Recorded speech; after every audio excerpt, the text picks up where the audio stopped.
هو الذي يريكم البرق خوفا وطمعا وينشئ السحاب الثقال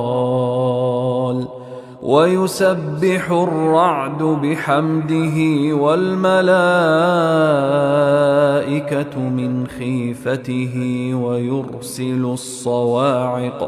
ويرسل الصواعق فيصيب بها من يشاء